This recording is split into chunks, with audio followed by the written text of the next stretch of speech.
Let's continue for the next topic. The next topic is bash shell script. In this we are going to study various basic shell commands.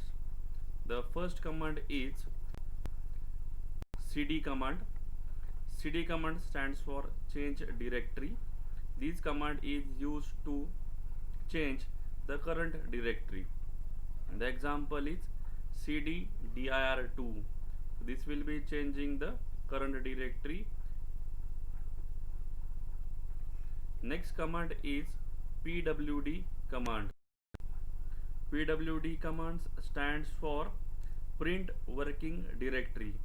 To know the name of current working directory, the command is pwd.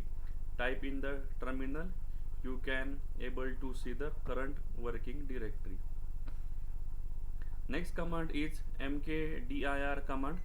This command stands for make directory. It is used to create a directory in the current directory. For example, mkdir1. Over here, when we execute this command, dir1 directory will be created.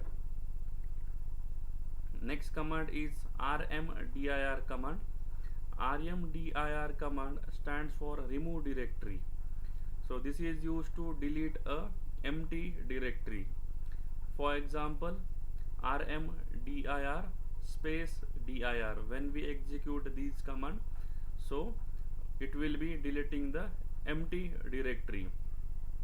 One more example we have, that is rmdir space hyphen r space dir. This will be deleting the non-empty directory. Next command is cp command. cp command is used to copy a file. For example, we will be executing cp space file1 space file2. Here file1 is a source file and file2 is the destination file. If the destination file is not created, then cp command will be creating it. We have one more example, cp space file1 file1 space file2 space dir. When we execute this command, two files, that is file1 and file2, will be copied to the directory dir. Next command is touch command. This command is used to modify the last access time of a file. For example, touch star dot star. When we execute this command, all file last access time will be changed to the current time. The touch command can also be used to create one or more empty files. For example, touch, the example is touch file1, file2, file3. Next commands are related to listing a directory. The command is ls command. So when we execute this, so it will be listing the content of the directory. So ls command is used to display the content of the current directory. Next command is mv command. mv command is used to move a file to different directory. Example, move file1 dir. So this will be moving file1 into directory dir. One more example we have, move file1 space file2 space dir. So this will be moving two files, file1 and file2, into the directory dir. Next command are related to the file permission. So in this a set of file permission for each file is maintained by the operating system. The operating system will be maintaining the permission for the file. These permission are used to control which user IDs are allowed to access a particular file and what operation can be performed on the particular file.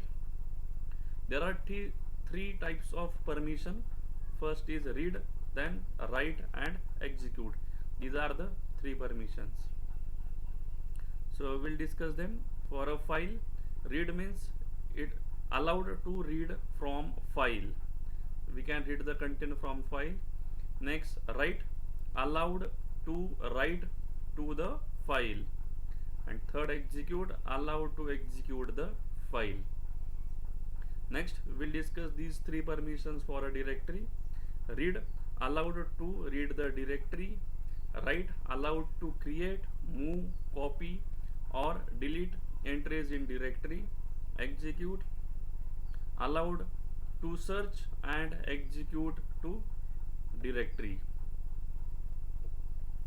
Next command, ls-l command.